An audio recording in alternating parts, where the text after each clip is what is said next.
Good evening and welcome to another episode of What's So Funny, the show that probes the minds, the brains, and the psyches of the people who make the funny. Tonight, Alex Nussbaum. Or is it Alex Nussbaum? Tomato, tomato. Either way, the Toronto funny man always makes me laugh. When he's on stage anyway, less so in his hotel room on a Saturday afternoon. But still, it was a good conversation. We find out how to say pan in Polish, why he prefers LA over Toronto, and, well, just have a listen. There's plenty more in our hour-long talk with comedian Alex Nussbaum. Alex Nussbaum. That's right. That is right. If you don't want me to say it like that. Nussbaum. Yeah, that's the German pronunciation. Did you buy it? Do I sound German? I mean, I don't know specifically in terms of dialects, but... You speak German? No. No. Why would you, really? What speak good? English. Yeah, that's all that I need. You don't need any other languages. That'll get me there and back. Do you speak any other languages? I should. Because we all should, or you specifically should? I should be able to just because I've had...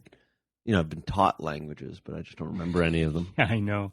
Well, so I've been taught French, of course. Yes, right? as have I. Yeah. I took a beginner Spanish class in grade 12. Got straight A's. That's very nice. I took a Russian class in university. I studied Japanese in Japan. Oh, wow. Yeah.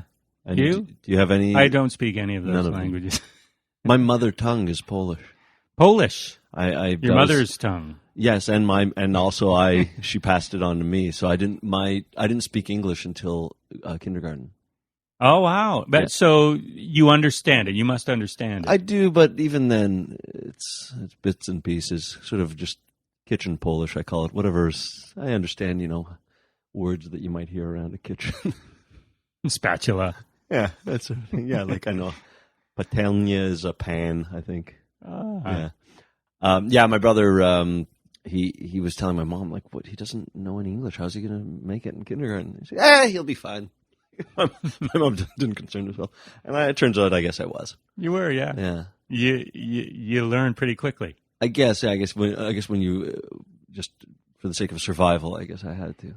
And she didn't want you to keep that up throughout? Because No, and that was I've questioned her about that because she can speak 5 languages. Really? Russian being one of them because she lived in Russia for 17 years. But I said like, why wouldn't you continue speaking it to me so I'd have that language? What do you need it? It's a different world now. Right. Totally, because everybody wants their children to speak their language. And I grew up. My mom was from France. Mm-hmm. People go, "Why don't you speak French?" I go, she didn't speak French to me. No. We grew up in Victoria. How much French is there? Right. Yeah, well, I think that's the same attitude. I think my mom had the attitude of like, they're in the new world. They're leaving all that behind. What are they? Why have that left? But now it's very precious.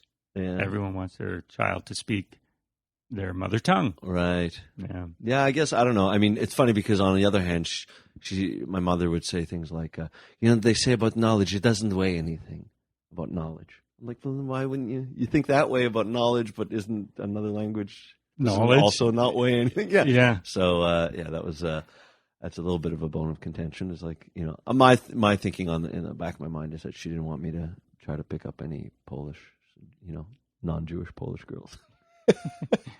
Oh, but what about Jewish Polish girls? No, they don't. They don't exist. Actually, I mean that's the Really? difference between myself and all of my friends. Growing up was that all of their parents were Canadian born, even though maybe their grandparents might be from Eastern Europe or whatever if they were Jewish. But my parents were actually born in Poland, and my dad actually was born in Austro-Hungary. The Galician Empire was, as it was known back then. Yeah, but so was it a big thing where you needed to find a nice Jewish girl to settle down with? It's to be expected, yeah. Yeah. And I did that for a little while. Yeah. Are you single? Now I am. In my 20s I wasn't, but now I mean, I have a girlfriend now, but I mean in terms of like, actually I was married in my 20s. Oh, really? Yeah. Because that was a parental expectation? It was, I just met a girl that, we we connected, and she sort of you're a wanted to kid. get. I know, but she kind of wanted it, and I was sort of like, well, okay, and she just kept pushing and pushing. I was like, all right, I'll do it. And then after 6 years, I was like, all right, I think I've had enough. I think we gave it a go, and I don't think it's yeah. Your parents must have been happy about that. Yeah, not so much. And the fact that I haven't really gone out with a Jewish girl since then. So Yeah. Is that just coincidentally, or you're actively not seeking? no, it's just coincidentally. Yeah, Yeah. I'm not actively seeking, but there are times where I sort of feel like there's certain Jewish girls that I don't connect with. I mean, there's that element as well because, like I say, because there's a different sensibility I find with sometimes Jewish. It's that typical like the Jewish American princess kind of thing. Like sometimes I just find like I don't connect because they grew up in affluence. I grew up with like in lower middle class.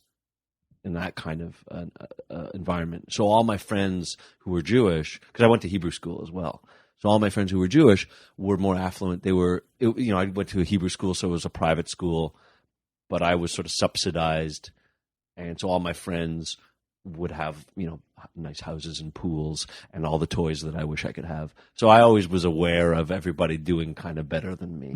And as a result, there was also like, like anybody who was sort of like that kind of lazy, kind of rich. I don't have any connection with a lot of people who are like that. They're not all like that. Not all of them. No. But there were a good number of them kind of when I grew up, mostly in high school. I mean, when I went to Hebrew school, they were just, Where did you go to Hebrew school? Where did you grow up? In Toronto. Yeah. The same Hebrew school as Howard Busgang? I don't know. Possibly. I just remember his joke. He went to Hebrew school, so. Oh, yeah. Bagel Day or something. That's right. Exactly. Yeah, it might have been the same one. It was Associated Hebrew Schools of Toronto. Mm-hmm. And so, yeah, I had to wear a yarmulke, a kippah in school. Yeah? Mm-hmm. And in shul? And in shul. From school to shul and back again. Why don't you wear one now? Did you lose the faith? Well, it was Or a cultural thing, or it's just like a uniform? It was part of the uniform in a way, but yeah, it was. I mean, it was. I was kind of like briefly when I was in grade 3, I was kind of religious. I had a friend who was, so I kind of just went grade along. 3, you were religious. Yeah. I went along with it. I kind of kept kosher. I don't know. It was just like I was like influenced. Like a friend of mine was, and so I just kind of was like, oh, maybe I will too, or whatever. There was no real sense of like why I was doing it. It was just, I think I'm just easily influenced. That's good to be influenced, I guess, in a less destructive way. Sure, absolutely.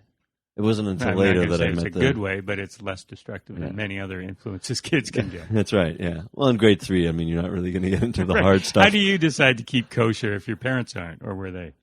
They were kind of. They were kosher, I mean, but they weren't like, my parents weren't as religious. I was just sort of like, like I said, I just kind of, it was strange actually that I just did it. Almost like a new hobby or something, the way I approached it. Until grade 4? Pretty much, yeah, until I had met some new friends. The bad influences. Yeah. So you went to Hebrew school all throughout? Up until like usually what a lot of guys, girls, whatever, they'll do it up until like their bar mitzvah. So grade 7, and then grade 8, I went to a public school. Mm. And was there a big transition? Was it really different? Was it freedom? Somewhat, but it was. I mean, it wasn't necessarily all good. I mean, I think I became even more aware of how awkward and different I was. Maybe because I mean, really, yeah, sort of.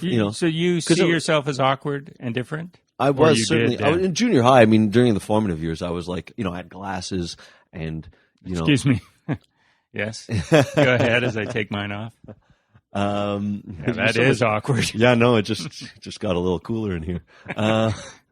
But yeah, tall. You were a tall kid. Yeah, like I mean, I had my growth spurt. I think around grade 9 or something like that. Like maybe in the summer between grade 8 and grade 9 or something like that. So I was tall and thin, gangly. Mm-hmm. Typically, kind of And like I said, I had glasses, and I did get contacts later on in high school. But I was just a classic like nerd that was like a nerd in the real sense. Like when I hear people, I'm a nerd because you like comic books. Yeah. Like that's not I was like a real nerd.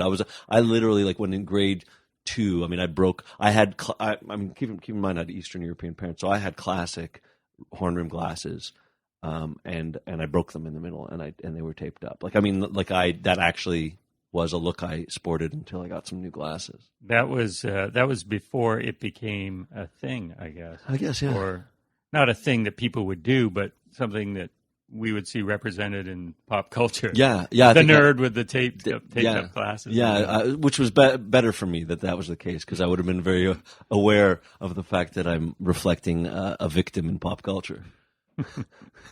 And so that was me in elementary school, and then I also was like, I was a good student who was bad at sports. So I mean, picked last. I was all that stuff, right? I was bad, didn't know how to talk to girls, like didn't have a girlfriend, just it was all. I mean, I didn't have trouble making friends, but I had no idea what to do with the opposite sex. So when did all this change? Because you're a pretty cool cat now. It's still, the coolness is really, it's when you look behind the curtain, there's not much has changed. It's funny how that informs us. We still really see ourselves as we were when we were kids. Mm-hmm.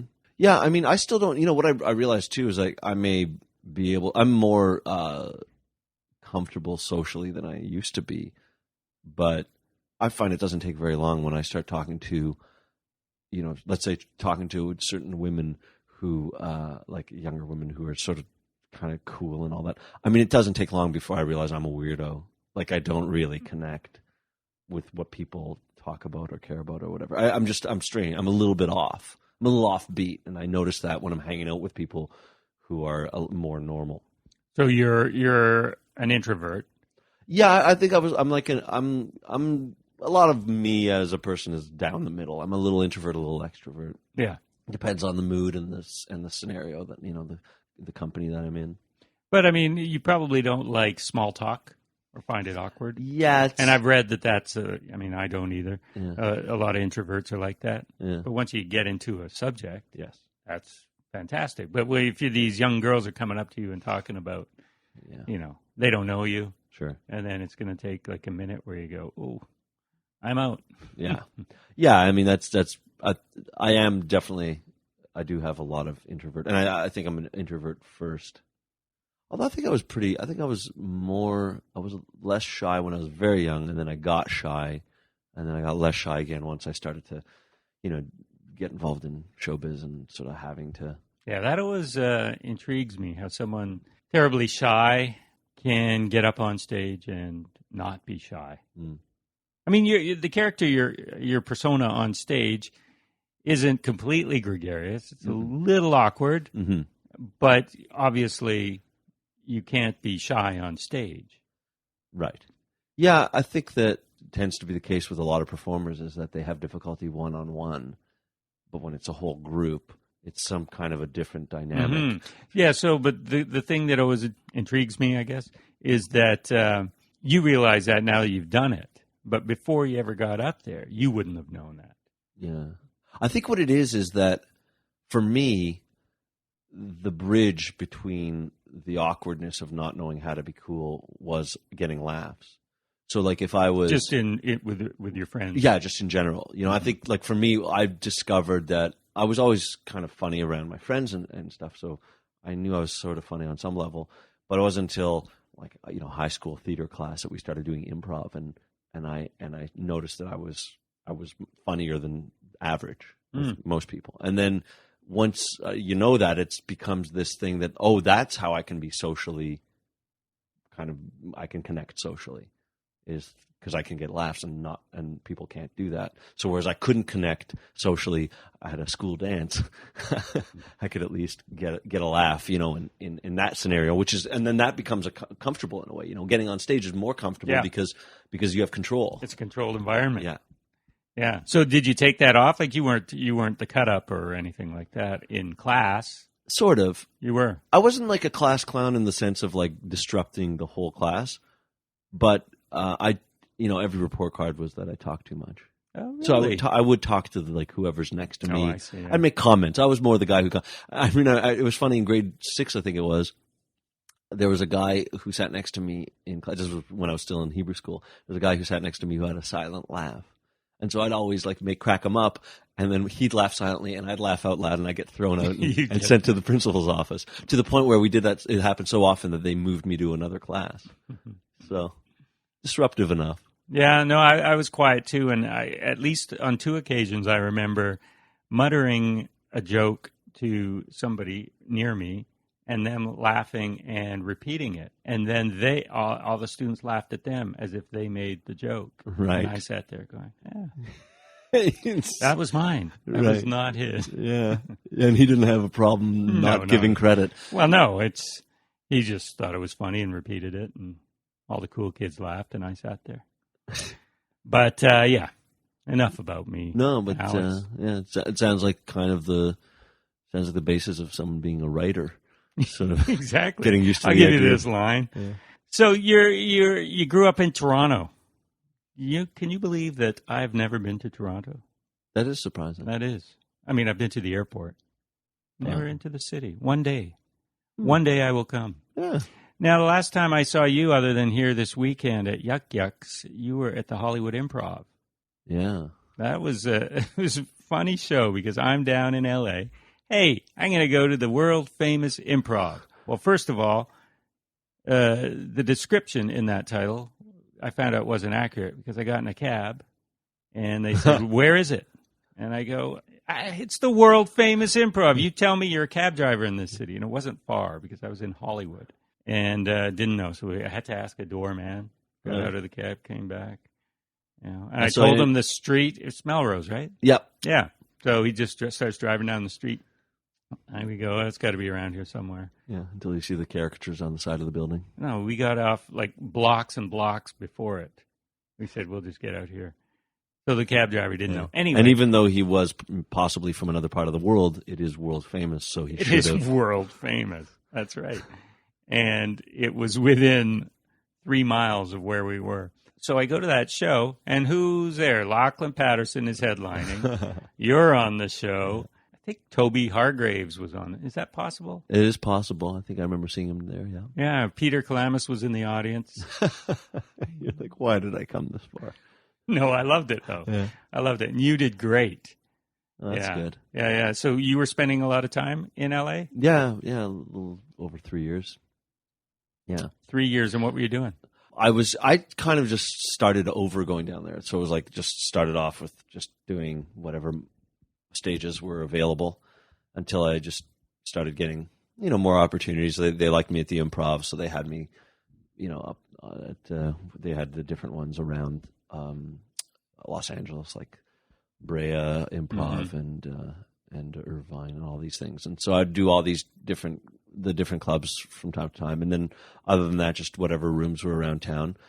And while I was doing that, I'd go on auditions get some commercials here and there. And I ended up landing a voice gig. So I did like a couple dozen voices, cartoon voices for a show called Pink Panther and Pals for the Cartoon Network. Who were you? I was all of the guest voices. Oh, you did several of them. I came in for like a writing job, and the guy saw I did stand-up, and he asked me if I could do some voices because he was just trying to kind of pump them out fast. And I was like, yeah, I guess. And then you had never done them before. Well, I mean, I can do voices, but it was just and I always tried to get into voice work in Toronto while I was working in animation, and yet I couldn't. It's so hard to break into. So here I was in a new place where it actually just fell into my lap. And it's come on, Toronto, right? Well, and these are the reasons why we leave places. Yeah. And so he just brought me in. He gave me some copy to read. I tried a couple of voices. He liked it, and then brought me in the studio right away. Recorded that voice. He said, I'll probably bring you in every now and again. I ended up recording like a couple dozen voices, and in addition to one of the main characters, which was just mumbling.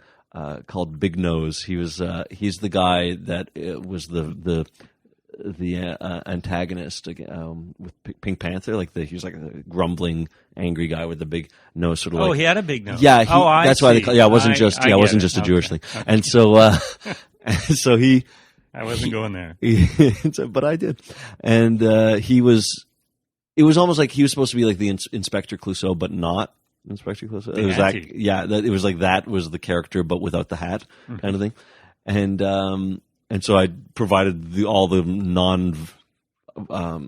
there were no actual words. It was all grumbling and mumbling and anger and screaming and all that sort of thing. So it was that was my one main character, and the rest was just all like announcers and, you know, animals. And the pals of Pink Panther and Pals was, it was like a, what do they call it again? Like a reboot of, the Ant and the Aardvark.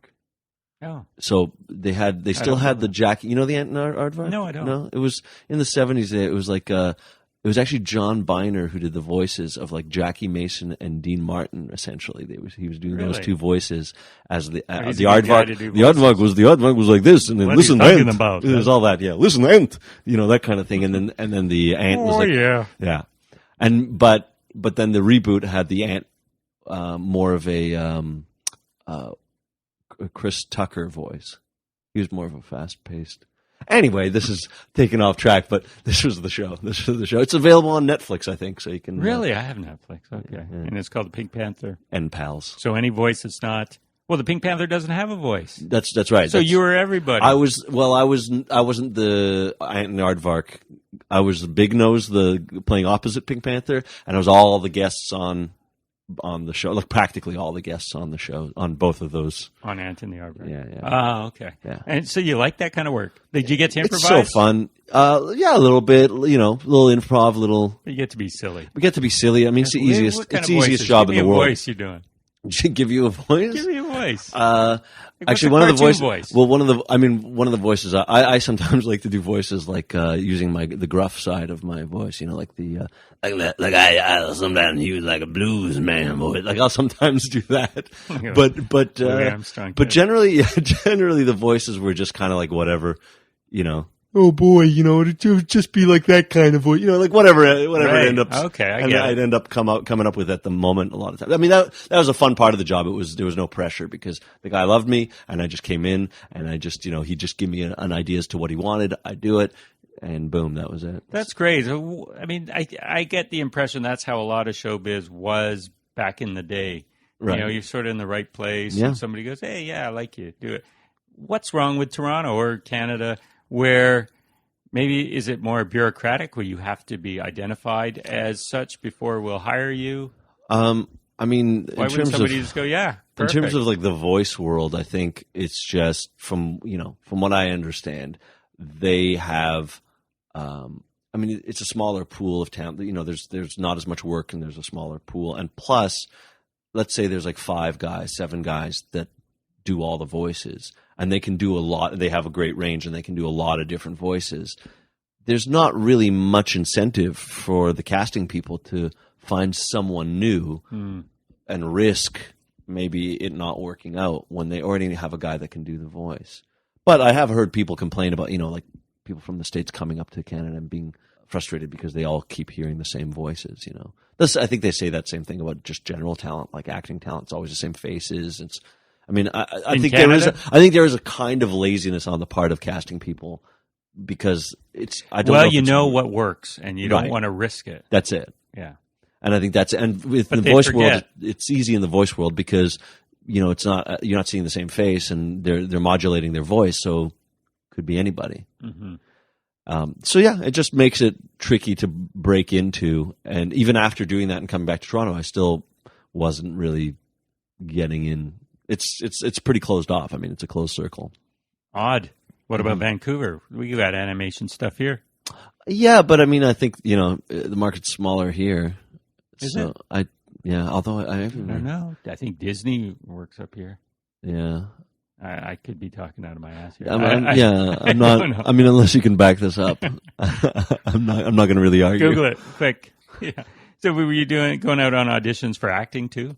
Yeah, not as much just because I was working my way towards, I mean, I had a commercial agent. I was working my way towards getting a proper other agent. I was just waiting for a green card to go through, which didn't, which is what brought me back up to Canada. And now I'm working on getting it again kind of thing. So the green card. Yeah. What? So it didn't go through. Oh, so that process is a scam, isn't it? maybe. Is it where you have to pay like, I don't know, hundreds or thousands of dollars, and then you may or may not get it. Sure. And then you pay it, and then, it didn't get it. Yeah. What? Yeah, that's how that felt. Yeah. So in the meantime, do you know why? Like, were there reasons, criteria you didn't meet? I mean, they would. They didn't like the sound of your voice. It could be something like that. They didn't like the look on my face. Maybe I reminded them of somebody.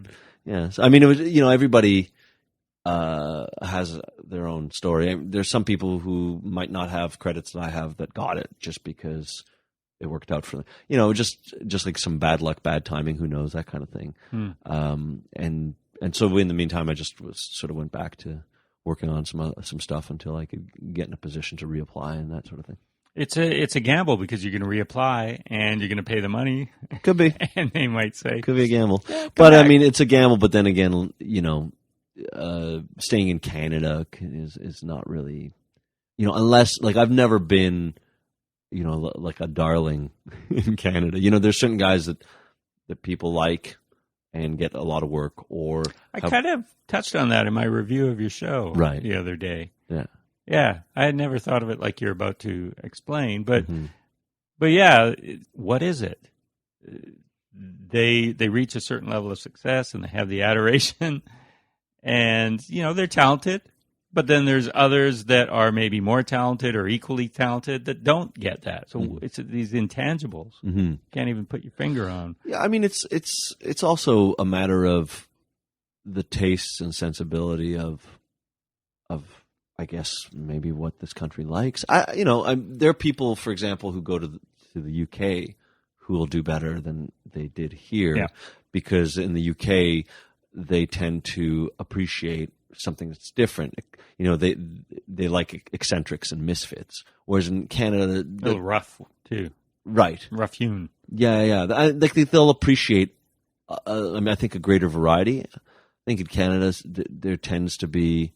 It's a bit middle of the road in a way, like in terms of stand-up at least. You don't really see really oddball characters moving up the system. They tend to be they're there, but they're not moving up the system. Yeah, they tend to be. The guys that kind of have that go up the ranks, they tend to be fairly mainstream, kind of regular kind of guys that that can speak, I guess, at the same level as a regular club goer who has a. Who likes camping and drinking and has a kid. And that's no knock on them because they're great. No, I know that. I'm just saying that's exactly. It's just that there isn't the range. Clarifying. Yeah, right. In case I look like I'm. No, I'm just saying that there isn't the range. Right. Yeah, there's these hacks that are that's just because Canada loves hacks anyway. Moving on.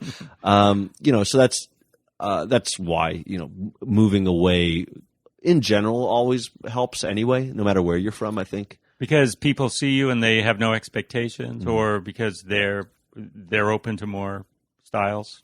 Yeah, and also just I think that wherever you're from, you're not as special as being from somewhere else. Sometimes there's that too. Say that again? Well, I mean, if like for example, somebody might not be that excited about going down the street and seeing a local play at the club. Yeah. But if you're coming in from somewhere else, then there must be something special. All the way from Red Deer. Right. Yeah, wow, exactly. It must be special. He's going to be good. Yeah, that's true. Hey, like John Doerr has done great moving down there. But, he did pretty well up here, too. He did. I mean, he had a different trajectory. He had a different trajectory. Like he didn't have a trajectory of a guy who started doing stand-up comedy and then did stuff. He was already on TV, then started doing stand-up, right? So I think it's a different. Oh yeah, you mean with the Canadian Idol thing? Yeah, like I think he was like a kind of a host first. Oh yeah, he was a host. He was a host that was first. A local thing, right? Like I mean, again though, if he stayed here as a guy who's a quirky, different kind of comic, I don't know if that would actually work as consistently. I mean, he had 2 seasons of a show. I don't know beyond that what would happen in Canada. Right. Yeah. So you're working on your way back down.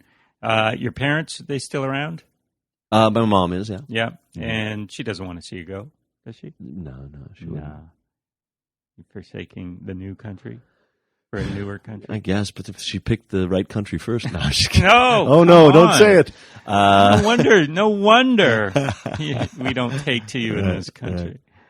No, that's not right. Well, yeah. I mean, also, yeah, whatever. I mean, it's just, it is what it is. I mean, I can say any number of reasons why, certain things didn't work or certain places, I can, but it's really just, who knows what it is exactly, like why certain people rise to a certain level, or whether it's timing, whether it's a certain type of, type of character, or whether it's just a matter of like, gatekeepers going, he's not my kind of thing. It could be that. I mean, even like you mentioned John Doerr, like I'd heard from somebody else that they didn't want, the Comedy Network didn't want his show, and that it was really like kind of almost forced upon them by the production company that believed in him. So you kind of really, even no matter what you've got, he's got a lot going for him, you still need somebody to champion you in a lot of ways, and until, if you don't have somebody doing that, then it just means you're kind of on your own doing it. But you're still working on your stand-up. Is that the priority? Well, I wasn't. That's the other thing too. Is I didn't in the time that I was waiting for my green card, whether that was going to go through. I was sort of in this in between time where I wasn't touring, and so I felt like I was getting rusty. So I kind of stopped for a bit because I didn't want to do shows around Hollywood and not be doing great. So I stopped doing stand-up for a bit, and then I got not thrown back, but I had to move back to Canada. And so I had a bit of a time of having to decide what my next steps were. And I was writing the whole time. I wrote for animated shows, and that was part of my living. And so I then was kind of just thinking that I was just going to continue writing like that, since I was just making more of a living doing that. And then the CD that I made to tour out west when I first came out west, like 7 years ago, I gave it to satellite radio, Sirius XM in the States, and they were playing it for a couple of years. And then I found out a couple of years later that I could collect royalties from it, and the royalties were lucrative enough that I just seemed foolish not to record another CD just to keep that income stream going, and so that got me back into doing stand-up. And so now I'm it's a strange thing where like I almost stopped and then started over again, and I'm just at the point now where I'm kind of getting to the point where I'm headlining more consistently again, and well, you're so good at it, you shouldn't stop. I know. Well, but the thing is, I know I shouldn't stop. Let's just put it that way. The first half, I'm not going to. You are.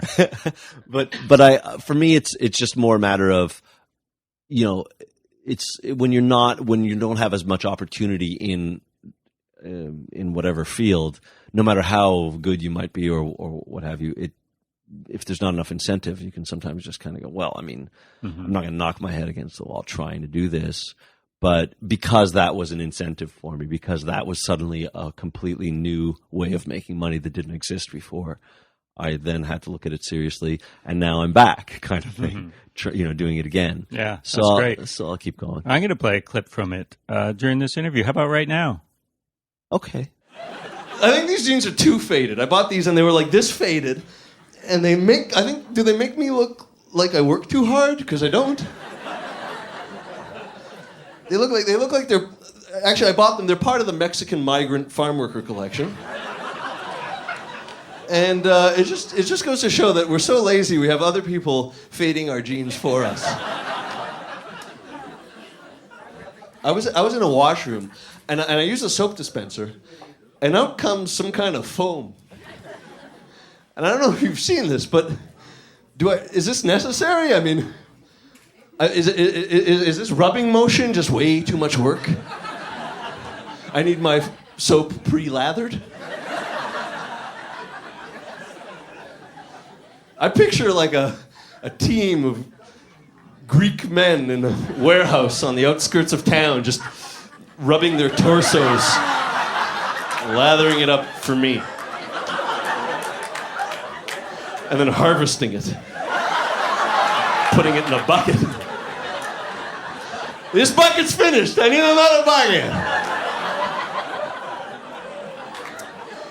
That might have been Italian, but either way, a hairy man. So next time you use one of those, check for small, coarse hairs.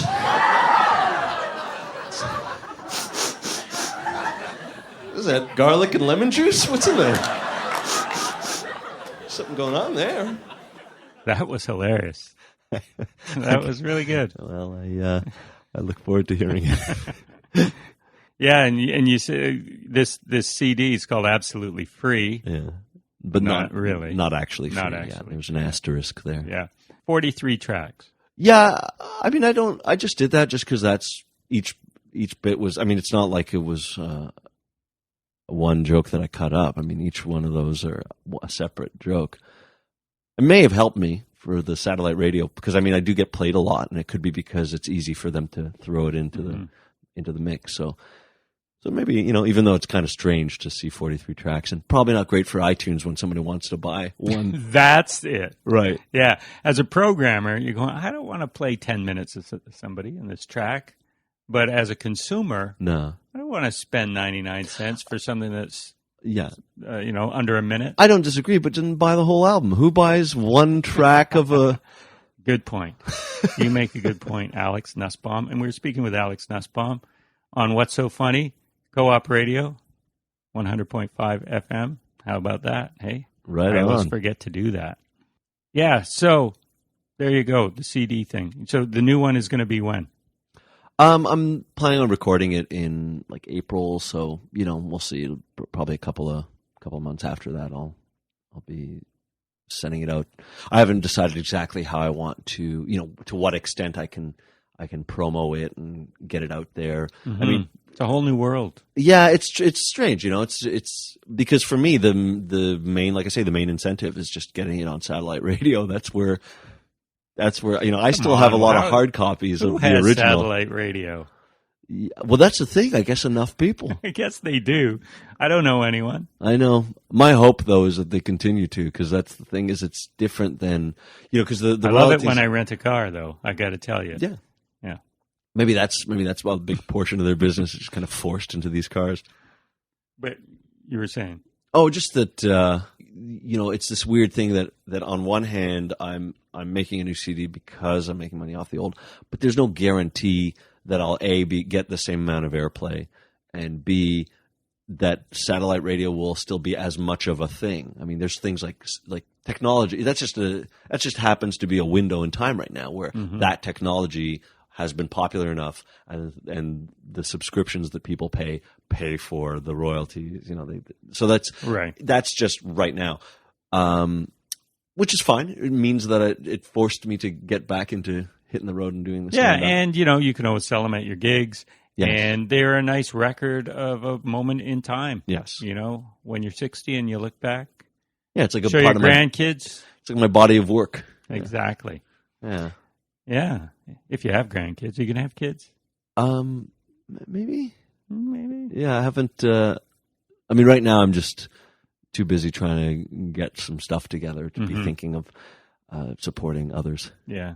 You don't think about it. It just happens. Yeah, that's what people say. If I had planned it, Right. I never would have had kids. I know that's the other thing too, is that especially when you've been married and then you hear other people's opinions of like, oh, if I could do it again, and I'm like, well, thanks for letting me know that that I got out and I should stay out. No. Oh, when I say if I planned it, I never would have had kids. Yeah. It just means that that's the kind of person that I wouldn't have planned it. Right. Oh no, it's fantastic. It's a great, happy accident. No, but it is all positive. Of course. It's not like, oh, I wouldn't do it if I could do it again. I'm just saying that I'm not a planner. That's what I'm I saying. see what you're saying. It's just it's the life happens kind of stuff. Yeah. Well, look, I've had plans, so but yeah, in terms of kids, I like kids, and in certain aspects I like, but Sure. the whole your whole life changes, and you have to make sure that these things stay alive. I can be a little scary. I compared you in a review 7 years ago, maybe. Mm-hmm. Who did I say? Oh, to Jake Johansson. Right. A little vocally similar. And he's had kids Yes. kind of late in his career, and Yes. he's still doing great. For sure. Yeah. For sure. It But can he happen. also had like a couple of large TV specials in the US of A. So, I just see. I get it. leading up to and probably all the wonderful corporate work. And, it's also the whole idea of having a consistent way of making a living to have a family. Right. There's that aspect too. Poor people have kids too. Of course they do. Yeah, I know. And they're tired. I'm tired all the time. You and then as I was watching you on Thursday night, I had forgotten that I had compared you to Jake Johansson. I was thinking at times it's kind of similar to Kevin Nealon. Okay. Yeah. So those two. Yeah. Do you have any obvious influences for you, like when you were starting out, or people that you really followed closely or you really liked? Mm-hmm. Yeah, I mean, when I started, just in terms of like just getting into comedy, is when I was young, listening to the funnies, Sunday funnies, and all that, where I'd hear like Bill Cosby and George Carlin and the classics like that. And then when I went to see comedy live when I was a teenager, that was like seeing, like, I went to Sex and City, I went to Yuck Yucks, So I'd go to. So you were into it, yeah. Yeah, so I remember it. To date myself, I guess I went at Second City. I'd see the improv sets afterwards with like Pat McKenna and Ryan Stiles and Colin Mockery. So I saw them, and then at Yuck Yucks, my favorites there would be like Harlan Williams and Norm Macdonald were the two big favorites for me. And then after that, I actually saw a concert of Jim Carrey. You mean you were there? I was there. Yeah, the one that you now see on YouTube, the Unnatural Act with him wearing like 4 different colors. Okay. Yeah, check it out. It's I was in the theater. I was in the audience for that one. So that was pretty cool. That's like a lot of people will say like, oh, that was like a huge influence. I was like, I was there to see it. You so were that was there, pretty cool. And was it great at the time? It was great at the time. It was probably like one of the best, if not best, stand-up just because he was comedy. doing stuff that you'd never seen before. He was just big, silly. It was big and silly, but it was just really like polished and funny, and it was clever and silly and a little bit edgy and really skilled. So all those things put together was just really impressive. And that was a great time to see him because it was after In Living Color. He'd done some years on that, so he had the confidence from that. But it was like pretty much right before Ace Ventura came out. And after that, he just didn't do stand-up anymore. So it was like I got to see that nice moment in time. So that was an influence seeing that. Yeah. You mentioned Ryan Stiles. I'm older than you. So I saw him when he was a stand-up. Mm-hmm. He used to play, he's from here, at Punchlines. Mm-hmm.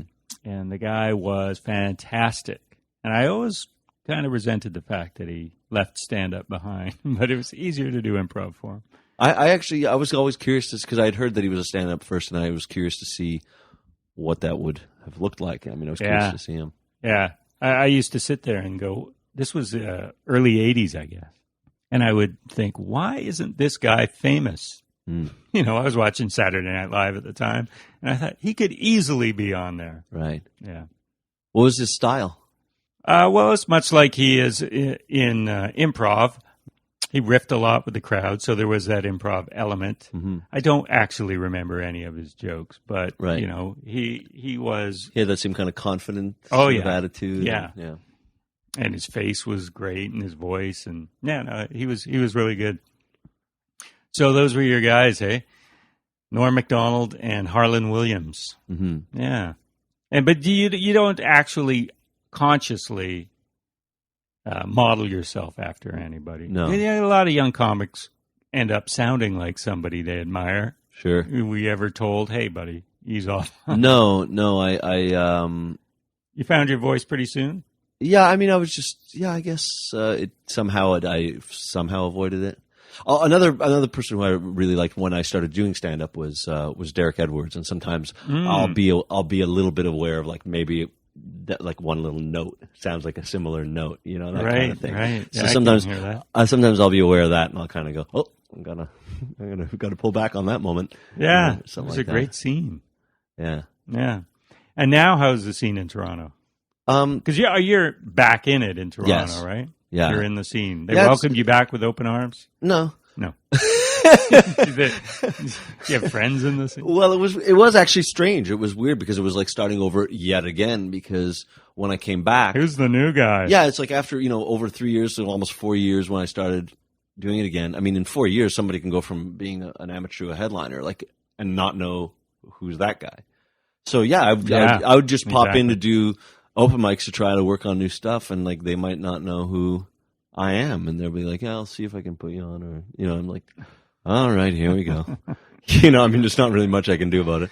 And then it was just some people I knew from before, and then a batch of new people I had never seen before, and really talented people, and doing well and that sort of thing. And but it's interesting because how different scenes are like just a microcosm of other scenes. Like LA and Toronto have a lot of similarities in terms of like the alternative scene and what that kind of looks like, and the clubs and what they're kind of like, and there were similarities in that. And I mean, there is a different kind of alternative scene in Toronto. I mean, when I started doing stand-up, there wasn't an alternative scene in that sense. I mean, there might have been like a room there or here or there. Right. But then now there's like this whole other kind of culture of alternative comics that all throughout North America, actually. Yeah, well, yeah, for sure. And they're able to sort of find their audience to some extent. I mean, it's still tricky to get people to come out to live comedy. I don't think Toronto's as good as it could be or should be in terms of having people come and see the show. But yeah, I just feel like things like blogs and all that, at least it kind of keeps the culture going, because it's not just a matter of getting something in print to be able to get some attention. You've got comedy fans and bloggers, tons of them, blogging about specific comics and niche comics, and that's good. I think it's good to have. It makes it appear like there's more going on, but it's still as much of a struggle for comics to actually make a living and all that sort of thing. It's interesting though, isn't it? Because last night, how were the crowds at Yuck Yucks on Friday? Not bad. It was good. It was a good size room. Yeah. Mm-hmm. Yeah, because there was you at Yuck Yucks, Ian Bagg at the Mix. Yeah. They draw well too. And there was Cosmic Zoo had a big fundraiser on. I hosted a fundraiser for Co-op Radio, standing room only. There were 2 Just for Laughs shows at the Vogue Theater. So there are lots of people now going out to comedy and to the small rooms and to the main clubs and to the theaters, all on one night. Yeah. It's not like, oh, we can't run this because Just for Laughs is in town. No, there's room. That's good. Yeah, I mean, I wonder actually. And yet you're saying it's still hard to make a living. Well, I was going to say that I mean, well, some of these shows too can be. Well, the fundraisers don't pay. Right. I was going to say, and but the rest of the week. Come on. What's that? Sorry? You got 2 drink tickets. Oh yeah, for sure. No, but I'm just thinking also the rest of the week as well. Like to try to get people out on those off nights. Because clubs can fill up or whatever, but those alternative rooms might not always be. But I'm also talking about Toronto. I find that, like, I was just talking last night with a couple comics about how Vancouver is pretty good about being able to, as a comic, to work out new material. There's a lot of shows during the week that every night, and that audiences actually show up to. Whereas in Toronto, you don't always have as big a crowd. Some rooms are fine. Some nights are good. Some monthlies that can draw a crowd or what have you. But it feels like there should be more rooms and more people at them. Yeah, it feels like it's. I'm kind of. It just seems strange that you don't see as many audience members. Well, you know what? You need to move to Vancouver. Only 3 hours from LA. Hey? Yeah. I think that's how Brent Budd ended up in Vancouver. He was going down to LA and trying to get in. Didn't work out, so he had to spend 3 months in Vancouver or something, and he did and got all this work. Just loved it and has been here 20 years. Right. Yeah.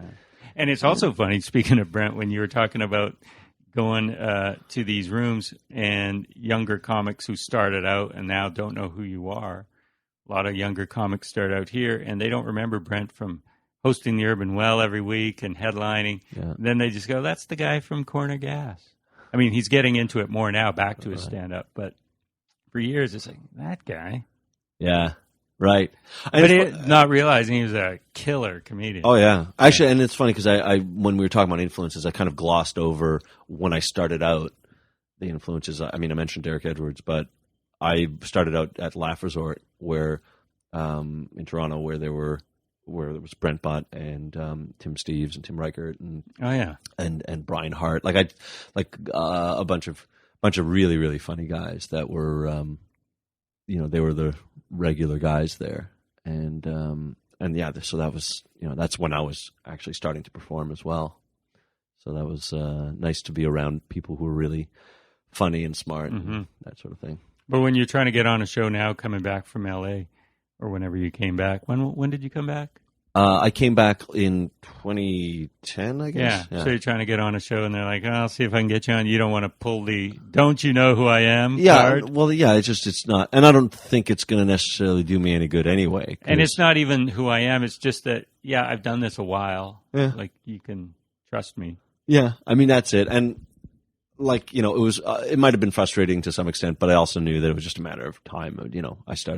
Once I started moving around and doing the thing, doing shows, people would eventually go, "Oh, okay, yeah, okay, you can." They start liking you. Yeah. Yeah. Attitudes start to change. You start to see them change. All right. So growing up, what did your family do for work? My dad passed away when I was 10, but when he worked at Ontario Hydro as he was a civil engineer, and then he started owning a bunch of properties. So that was he was sort of building. He wanted to be independent. He didn't want to have a regular job. I guess I share that similar quality. He didn't like the idea of a regular job and having a boss. He kind of liked the idea of being independent. Have you ever had a regular job? I did. I mean, that's when I said I worked in animation. I worked at Nelvana drawing for a living.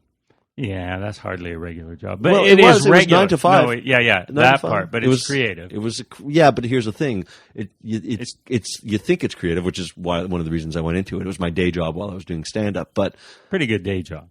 yes, but in a way, it's almost kind of worse that it's quote-unquote creative because you end up it's like an assembly line of just putting out stuff. You're not really that attached. It's like you're working with characters that have already been designed, and you're just making little adjustments to them or whatever.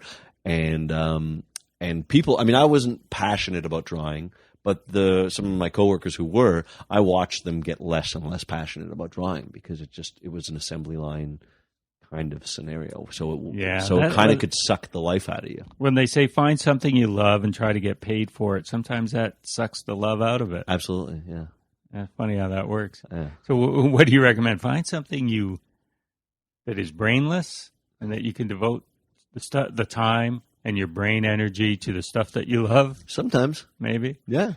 Sometimes you just have a mindless day job. Yeah, like, just kind of zen out, just doing the carrying water kind of thing. Listening to podcasts all day. That's right, yeah. You don't have a podcast. I don't, no. You're one of the few comics who doesn't have a podcast. Yeah, I mean, like I said, because I'm sort of in a rebuilding stage, it's not really a priority. First, I want to just get the CD out and get other stuff happening. And if I feel like that might help me in terms of getting people to pay attention. But there's so many podcasts done by comics. I don't know how many. I guess some are successful. Some really put a lot of themselves into it. I don't know if it's a form that attracts me as much. Mm-hmm. If in a year or two from now, it's still a thing, and I feel like yeah, who knows, right? There might be none, but you don't do it. See if it'll help you. Come on, you got to do it because you love it. Yeah, well, that's what I'm saying. That's why I'm saying that I don't know if I'm drawn to it as something. I mean, I guess unless I had a certain kind of format or concept. Yeah. You'd call it Rebuilding with Alex Nussbaum. That sounds. There you go. That sounds pretty dull. It depends on. I mean, I also, I'm a little cynical about the idea of podcasts where I see, comics having podcasts where they talk to other comics who have podcasts who talk to those comics, and it's just rolling in our time, and it's just all kind of in this. In a small scene. I mean, not small, but like if you're in LA and you're Mark Maron and you have access to people who Right. are famous, Yeah. then it's easy to have people interested in listening to podcasts. But if you're just a comic talking to some other local comics, that as it is, sometimes it's difficult to get audience members to come see them live. I'm just saying, to be realistic about it. I don't want to come off as being too cynical about it, but Yeah. So you'd want your own unique slant, not Yes, just yeah. run of the mill riffing with other comics. yeah, just hanging out and chatting with other Yeah. comics. Sometimes it's a good excuse to chat, though. Yes, Mike Kaplan told me. You know Mike Kaplan? yes, Yeah. He said it's great because he can ask people to be on his podcast, even if he doesn't know them, and it's not creepy at all. Whereas if he said, "You just come over and talk to me for an hour," right. that's just a little creepy. Yeah, you know so what? it's a great way. I think that, and again, like I kind of feel like if I had a podcast, I wouldn't mind it in a place where people cared more about the talent that's on the podcast. I mean, I'm just saying that if it's in a place like Toronto where it's just the same comics that we all see over and over again, and they're just talking, they're not let's say as well known as some comics who are in LA, and so therefore you're going to have people curious to hear what that's just the reality of it to some extent. Sure. But here I am in Vancouver, and I get a lot of visiting acts. Yes. I mean, a lot of locals as well too, and from across the country.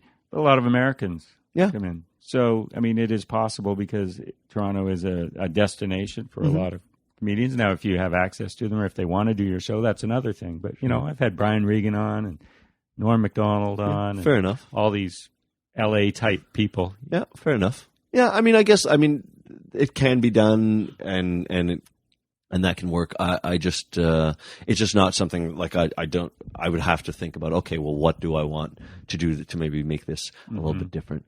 Or it's just in the back of my head. It's not one of the goals that Not I a had priority, yeah. in terms of like how I want to use my comedy. So do you think to use your comedy most effectively would be on TV? I know you write. Would you write for yourself, like a screenplay, or is it all in the animation world? No, I'd write. That was something that like I was starting to play around with breaking into, is like writing for sitcoms and that sort of thing. But then I got the stand-up brought my attention to it, so we came back to stand-up. I'm in a position now where like I'm thinking about the idea of writing some, pitching ideas and that sort of thing. But it's not. Again, it's just not forefront right now because I just want to get my stuff together, get the CD done, and then I can kind of go, okay, what's my next priority? Yeah. I would think, though, not just writing for sitcoms, but you have a look. Right. I would think. Well, yeah, that was one of the reasons I wanted to go to LA, was because I feel like I'm kind of a bit of a wacky looking guy or whatever, Yeah. And I've done commercial work and that sort of thing, so I've worked in front of the camera and all that. So I'd be keen on doing that. It's fun. It's less work than writing. Acting? Yeah. Just showing up? Yeah, it's memorizing some lines? Yeah, writing is tough, and sometimes you're alone doing it, or it's just not as much fun as acting. Yeah, I would imagine, though, without knowing at all, but seeing from the representations on TV, the writer's room could be fun. It could be, for sure. It could be. I think it depends on who's running it. You sometimes get some late nights and all that sort of thing. And I have done writers' rooms for like kids shows, because that's sort of where I started working. I transitioned from drawing to writing for animation to writing for some like kid stuff, and so I've enjoyed it. I've enjoyed the writers' room, but it also just depends on who's running it. It's not so solitary. Yes. Yeah, it's a lot more fun. It feels like you're just kind of hanging out with some people and coming up with you some can fun run ideas. ideas off them. Yeah. So that was attractive to me. I could see myself doing that as well. What were the kid shows? Well, animated shows that I wrote on were like Total Drama Island and 16. They were like these shows that were on Teletoon and then ended up being picked up on Cartoon Network. And then and I've written on a bunch of others as well. But and then more recently there was a show called Wingin' It that I did. It was like Frank Van Keeken. He created that show. And who is Frank? Oh, he's a former writer for Kids in the Hall. Ah, yeah, he wrote for Mad About You as well. Oh wow, yeah. He goes back. Yeah. Well, think we're about out of time. Yeah. It was a nice talk. Now, it's been 7 years since you were here. Now that you've rededicated yourself to stand-up, hopefully it won't be another 7. Yeah, I'd like to come back again in like a year or less than that. Something within. As you're recording your album. Yes. Maybe record it out here. It's possible.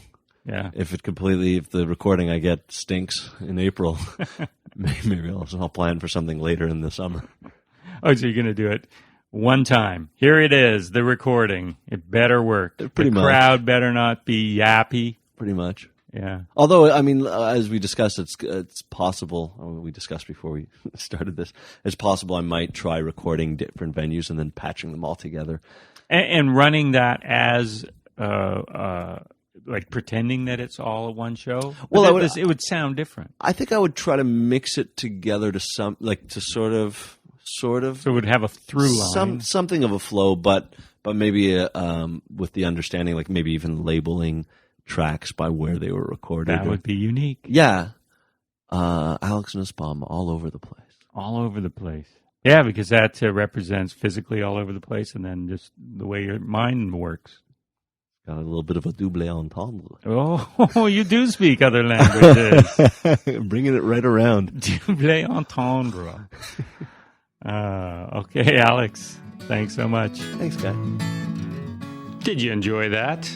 I enjoyed my conversation with Alex Nussbaum, or Alex Nussbaum. However you say it. Alex. Yeah. Good luck with the move back down to Los Angeles. Do us proud, kid. All right, next week we have, can you believe it? A live in-studio guest. I don't know when the last one we had was. I'll have to go back and check the archives. We'll mention it next week when Ed Hill pays us a visit, his very first on What's So Funny. Thanks for listening. We'll be back next Sunday night at 11.